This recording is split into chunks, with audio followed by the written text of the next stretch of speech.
Water, well, let's everybody accept that. I forgot to mention, you should have a pop-up on your screen. No, it didn't pop up. This meeting is being live streamed, should pop up. If you do get it, just hit it and say yes. This is the People's Water Board Coalition Water Wednesday webcast for November 3rd, 2021. Welcome, welcome, welcome. We're back again with another installment of the People's Water Board Water Wednesdays webcast. I'm here again with my illustrious co-hosts, Rosalind Walker and Valerie Jean Blakely. Hi, everyone. Yeah, hi, everyone. Very, very special guest. But before that, I can't forget our tech guy in the back behind the scenes, Lou Novak. Thank you again for all you do. And today we have a very, very special guest, Mark Fancher. He is an attorney with the ACLU. He has been very involved in the issues around water insecurity and shutoffs in Detroit, as well as Highland Park. And today he's here to discuss with us a little bit about what's going on with Highland Park, a lawsuit that they have going in regards to the water. Thank you for being here today, Mark. We really appreciate you taking the time out of your super busy schedule to be here. Oh, no, thank you. It's my pleasure and my honor to be present with you. I don't know a lot about the lawsuit, so I'm really, really looking forward to this conversation so that we can, so that people really kind of understand it better. Do you want to just kind of start off and tell us a little bit about the lawsuit and how it's going to affect Highland Parkers? Well, there may have been a misunderstanding. I'm not working on a lawsuit involving Highland Park, but I am the primary on the pending litigation against Detroit, okay. which is still in process. So. Okay. Can you tell us? Is this a remnant of the original LIDA case that we're discussing? Well, or the new pending lawsuit? Well, yeah, LIDA has been concluded. That was the first lawsuit that was initiated by Alice Jennings and was joined by any number of people. That lawsuit was litigated, in its preliminary stages and dismissed early on, and it was appealed up to the Sixth Circuit Court of Appeals, which also resulted in a negative ruling there. But a new lawsuit was initiated some month. How long has it been? Boy, time moves so quickly. Maybe as much as a year or so ago, more than a year ago, against Detroit, raising different issues, different claims. And that lawsuit is now pending at the district court level. Can you tell us about that lawsuit? Yes, certainly. For those who don't know very much about the LIDA case, maybe it would be good to start there. That lawsuit was brought because of the overwhelming number of water shutoffs that were being effected in the city of Detroit. And that lawsuit was based on two basic claims. One was based on what lawyers call due process. And that's just a fancy way of saying that before government comes in and starts to try and take away your life, your liberty, or your property, then you have a right to fight back. You have a right to come in and to challenge it, to be heard. And our claim was that they were taking away water, which people have a property interest in, without people having a chance to come in and challenge it. Even though, DWSD's, policies and procedures provided and specified opportunities for people to come in and challenge it, they weren't abiding by their own rules.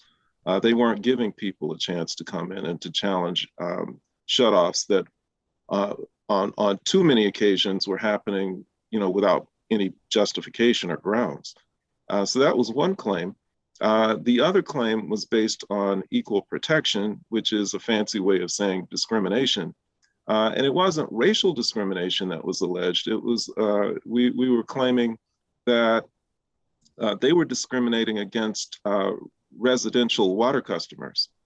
that we had a list of any number of major corporations that had unpaid water debts, that were, in the 6 and 7 figures, and nothing was happening to them. They weren't having their water shut off.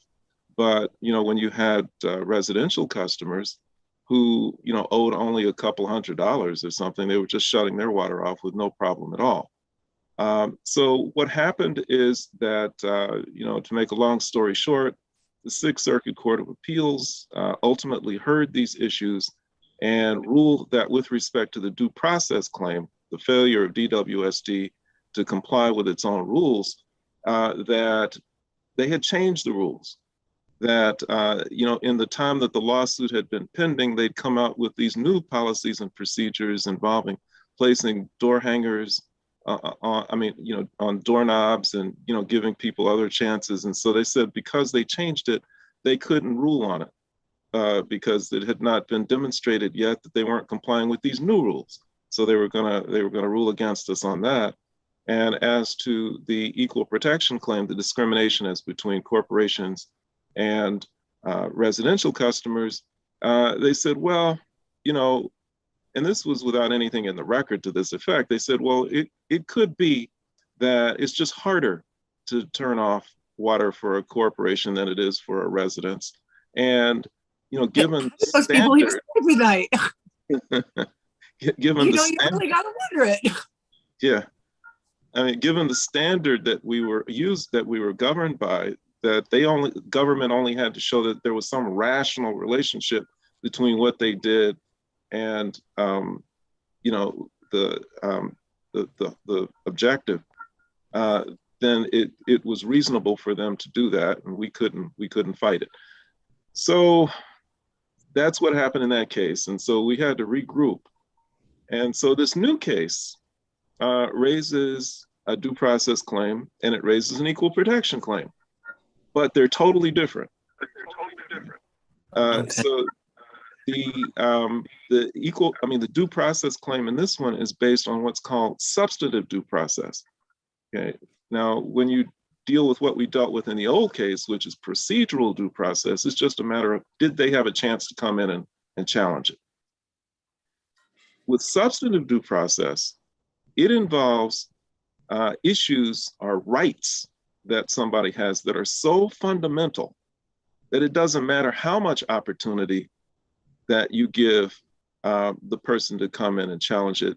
It's not enough. That this is just really so important that the government has to have a compelling objective for doing what they're doing. And they, whatever they're doing has to be narrowly tailored to that compelling objective. It's a real hard standard for the government to meet then. It would be really hard for the government to say, yeah, we had a right to take away their water. So does the fact that even in the midst of the first case, the United Nations coming in and declaring it a human rights violation, is that pertinent to helping with this case? Well, I think it's certainly something that could be thrown into the mix as in terms of making the case for why this is so important. It's interesting that even the Sixth Circuit in the Lida case went so far as to say, it's really important, but it's not important enough. The right to water is not important enough for it to be protected, by the rules governing substantive due process. It's not a fundamental right. They said that water is not a fundamental right, right? So that was discouraging to us because we said, if we can't even get them to agree that water is a fundamental right, why bother, right? Right. Seems like we could all land on just at least that understanding.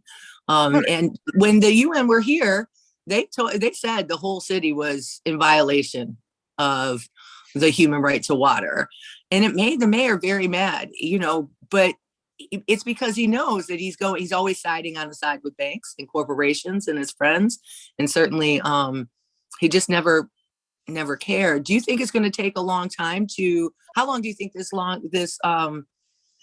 lawsuit will take, and how will it affect Detroiters in their water? Well, it's probably going to take a while for various reasons, not the least of which is the fact that it's on hold right now. Okay, you know, we in bringing this new case, we said, okay, well, if the Sixth Circuit doesn't agree that water is a fundamental right, then we won't say it is.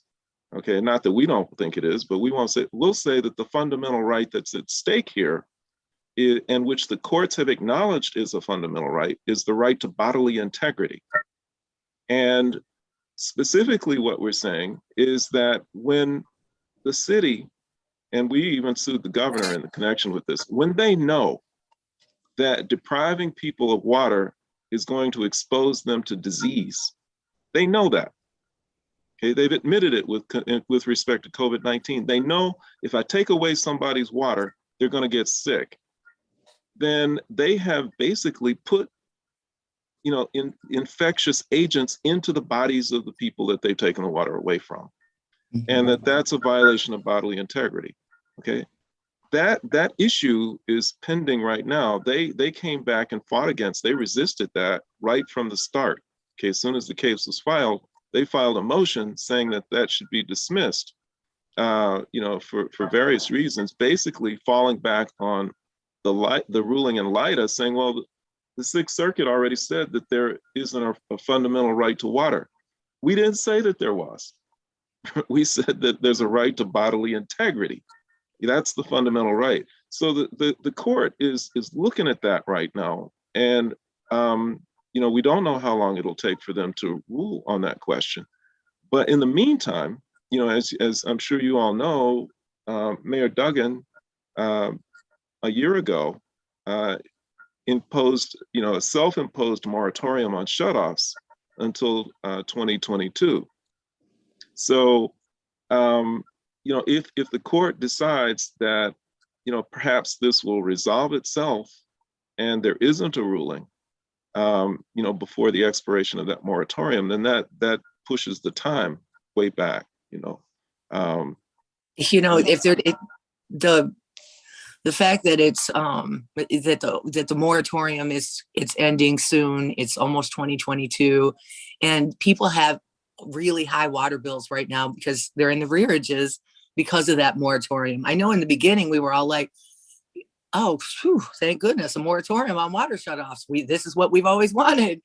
But when you have people, and I know so many people who now they have huge bills because they haven't been able to pay it. And once the moratorium's over, I'm really worried about what that's going to look like for folks. I mean, I think it's going to look like 2014 when you've got 3,000 homes being shut off, you know, whole neighborhoods being shut off. It's, you know, do you think that the courts will consider that or no? Well, it's certainly a part of our case. You know, it's right at the heart of it. I mean, it's unconscionable because, you know, they're continuing to let these debts accrue.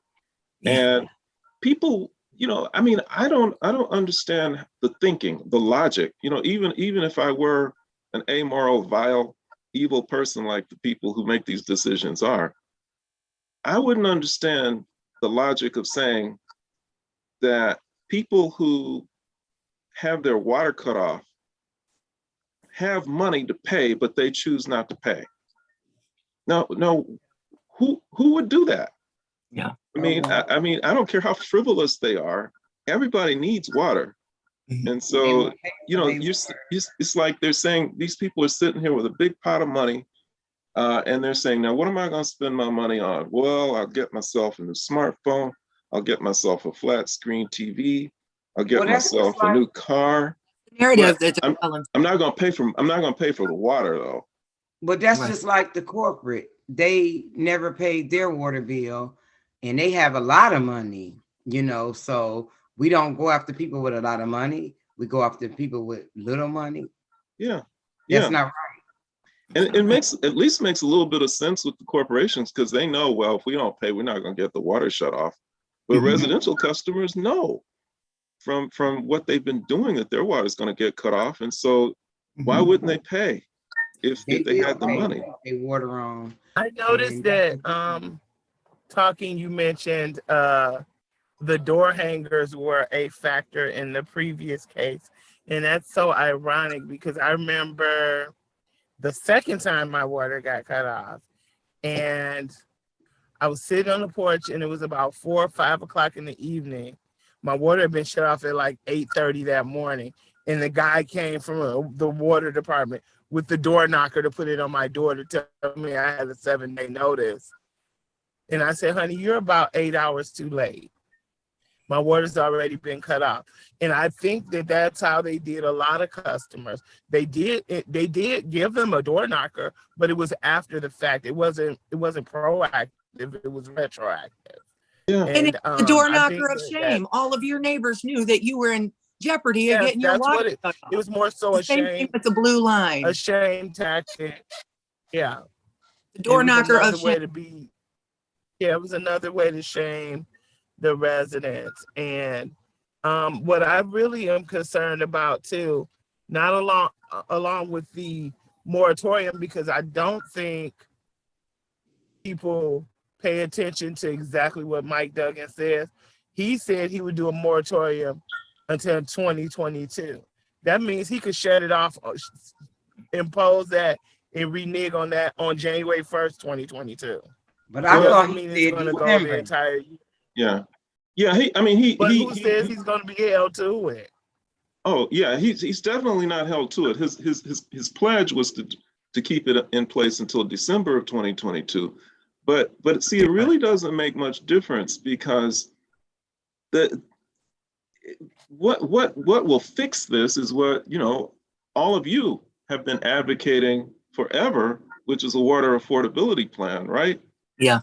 And you know, when he first imposed the moratorium, he said, well, I'm going to give us time to put things in place so that we don't have to shut off water anymore, which in my mind means a water affordability plan. But you don't just snap your fingers and those things pop into effect. That takes time to put something like that into place.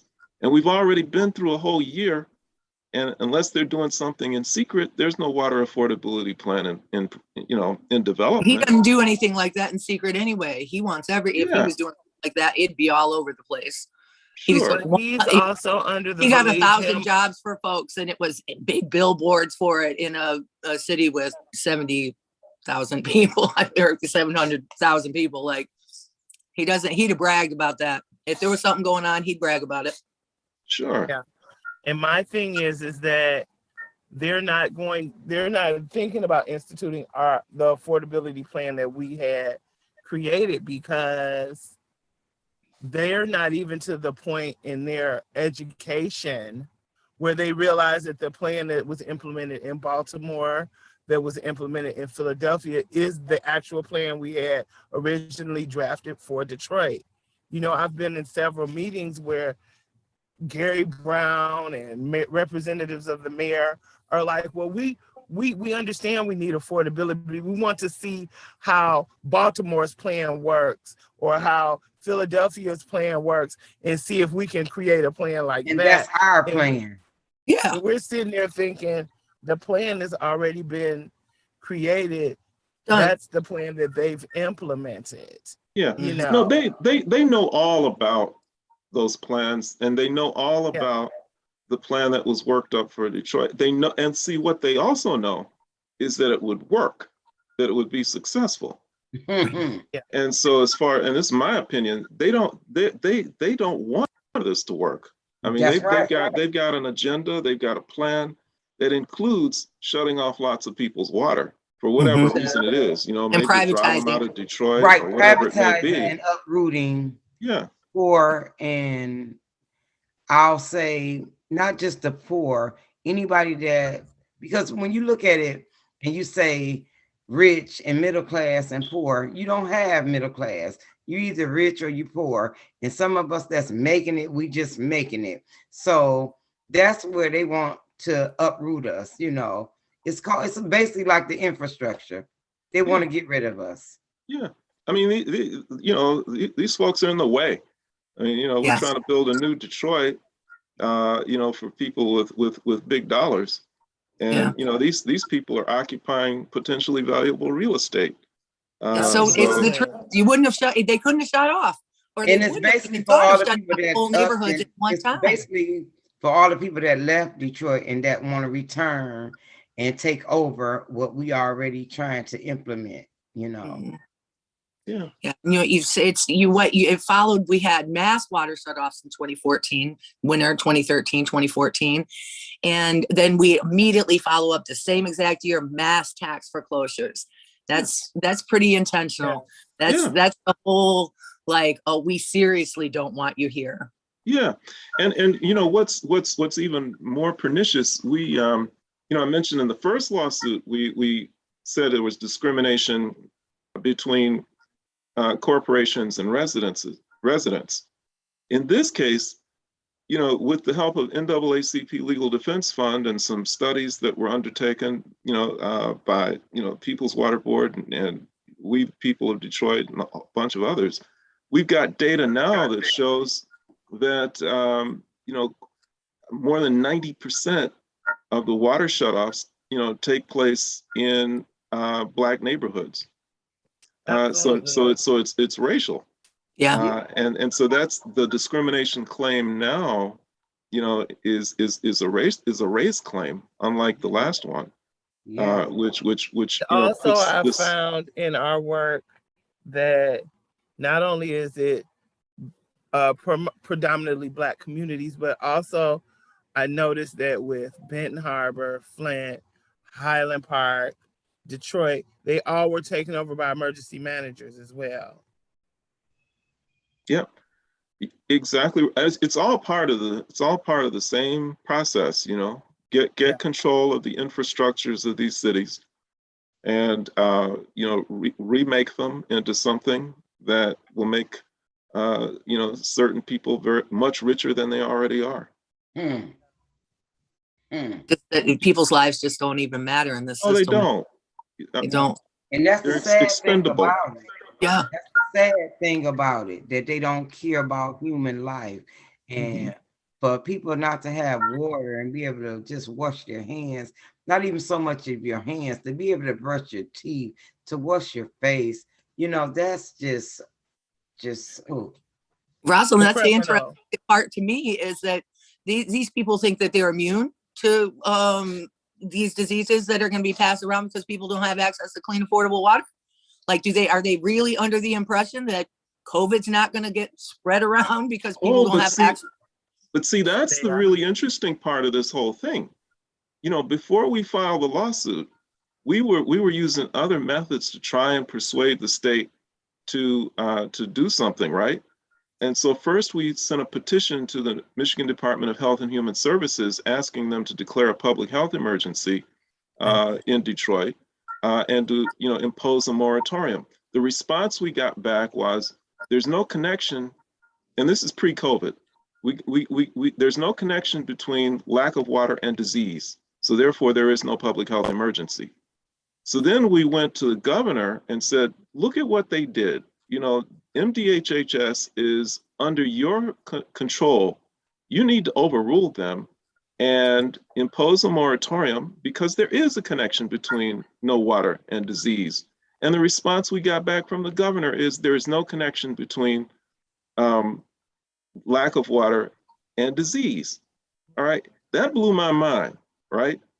But then even under those words, But then it was less than 3 weeks, maybe only 2 weeks after that, only a couple of weeks after we got that from the governor's office, that she raced down to Detroit. And this was in the early days of the threat of COVID-19. And she declared there is a connection between lack of water and disease. And therefore, we're putting emergency orders into place, which are going to restore water service to everybody. Now, what happened in that 2 or 3 week period? Okay. As long as the diseases were limited, things like shigellosis and campylobacter and things like that, as long as those kinds of diseases were limited to poor people and Black people in Detroit, and they were the ones who were at risk, then there's no problem. But this COVID-19 thing is something different. Okay, that's going to travel beyond the Detroit borders into the suburbs and it's going to infect everybody. Now we have a public health emergency because affluent white people are at risk. And so therefore water must be turned back on, not to protect the people of Detroit, but to protect the people outside of Detroit who may get sick because the people in Detroit are sick. Yeah. I mean, it's really, really, really cynical and despicable. And sad. And criminal. And criminal and murderous. Sad. People are dying. Your people are dying. It's inhuman is what it is. It's inhuman. He's going to have to answer to that legacy the same way Duggan's going to have to answer to that legacy. Right. And that's the last, that's one of the last things I really want us to think about seriously, is that as culpable as the elected officials are in all of this, the people who are really most guilty are those who are in these corporate suites that we never see. They're the ones who are setting the agenda. Yes. And even if Duggan or anybody in the mayor's office wanted to do something different, they couldn't. Because, you know, at least in my mind, they're just errand boys. You know, there is a major agenda that's being set by people with money and power, and they're just carrying it out. And so a lot of attention is focused on, you know, the elected officials, and, you know, with many people thinking, if we can replace the elected officials, then we can solve our problem. No. Probably not. No. As long as that agenda is in place. That's right. So we need to figure out strategies to get to the people with the power and the wealth. And I'll tell you, the only time that I've seen them shake and get nervous is when the UN came in. Yes. Because the UN exposed all of this to the world. Mm-hmm. And once you do that, then you start to taint the brand, the Detroit brand. They're trying to attract businesses, they're trying to attract new residents, they're trying to attract money into the city of Detroit. And it's hard for them to do that if the word goes out that you know, people in Detroit are treated with incredible indifference to their suffering and their pain and their needs. And you know, people who have conscience, you know, would say, I don't want to go to a place like that. I don't want to invest in a place like that. Right. We need to get the word out to the people that they care about. And I think that once, you know, that goes out, then they'll change their tune. Yes. Because money talks. Yes, yes. Absolutely. Money talks, that's right. It's 12:30, it's 12:28, and I think that's a really great way to kind of wrap it up. And just a moment, I'm sorry. Kids in the house. Yeah, it's a really good way to wrap it up and leave it on that note, because it's something that we all need to really think about, and strategically how we're going to be able to take care of each other in the time ahead after the moratorium ends, especially if this lawsuit or other things that people are doing don't help. If it's, you know, and I really think that, I hope that the corporation's shaking the boots when we meet thousands in the street too. But, you know, definitely it's been a really, really important conversation to have. Thank you so much, Mark, for coming and having it. And I'm hoping that we can have you back to talk about how it progresses and in the things that we can do to help you. Could you tell us just maybe one thing that people could do to help with the lawsuit? Is there any petitions or anything? Oh, just stay active and involved. The last hearing that we had, which was a Zoom hearing, was extremely well attended by people who were concerned, and I think that kind of thing has an impact. So we'll continue to keep you abreast of developments, and just showing up, to put a human face on this problem, because that's the way that. I use the word enemy. That's the way they function. They depersonalize everybody. They just look at this as an abstract, academic kind of question.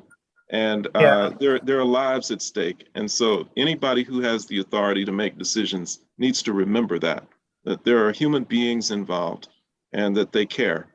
And whatever you can do, to keep and the other thing is, like I said, let's figure out some strategies to embarrass the corporate powers. Absolutely. Down for that. every day of the week. And thank you so much, Mark. Hey, thank you. We really Keep on. appreciate it, and we'll have you back soon. Well, Yes. you know where to find me. Y'all just keep on keeping on. Absolutely. Okay. Yeah. You keep on Thank you keeping so on. much, Nicole and Thank you Rosalind, so for always being just such great co-hosts in this journey on Water Wednesday's journey.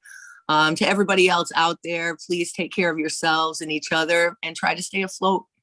Take care. Bye.